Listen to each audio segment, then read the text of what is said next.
Hi, I'm Ian. I'm a pastor in Minneapolis, but like the Christian kind, but like the kind of Christian that's the Jesus kind of Christian. That kind of Christian pastor that like studied for 4 years, got ordained, doesn't just have sneakers and stage lights. All right, let's just start right there. I'm just here to say this one little thing.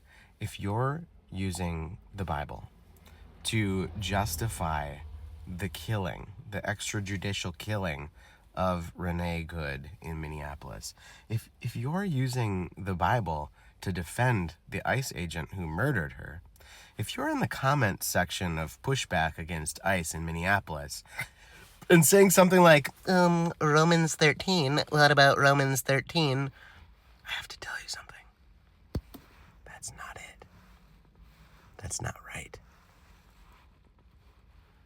Romans 13, you're talking about Romans 13, 1 through 7, which says, that God, there is no authority other than that which is given by God, and that we ought to subject ourselves to authority figures, therefore, and to the law.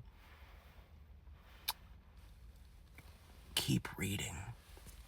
Romans 13 doesn't stop with verse 7. In fact, it goes on to verse 8 and 9. And even verse 10 and beyond, much further. We need to read things. We need to keep reading. So if you're going to use it well. Don't just put a little Bible verse in your bio line and say like, oh, what a Christian I am. No. Romans 13, 8 through 10. Read it. Do it. Like, pause this, go read it.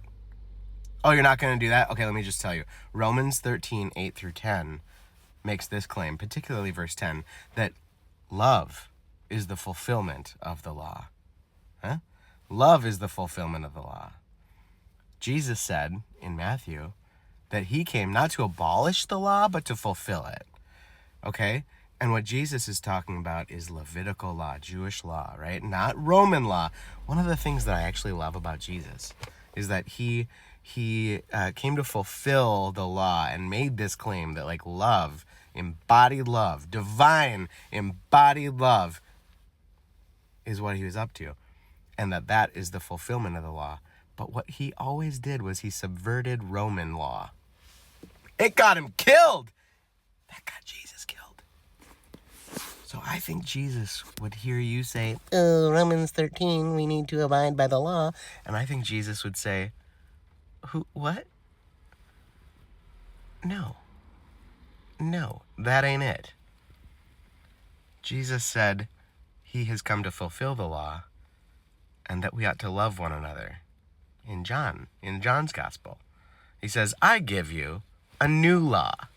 First, in Matthew, he's challenged saying, oh, teacher, by these like religious, they probably had like Bible verses in their bio lines. And they're probably like, which of the laws is the best? And you know what Jesus said? He was like, oh, there's actually two. One is love God with everything you got and love your neighbor as yourself. Okay? That's what Jesus said. Every other law hangs on those. That's the lens you look through at every other law. But then in John, he says, I give you a new law. Love one another. Love one another. That's how they'll know that you're my disciples, is if you love one another. So don't Romans 13 me when you don't even know what it says. If you're going to read it, read it. If you're going to use it, read it. For the love of God, jeez.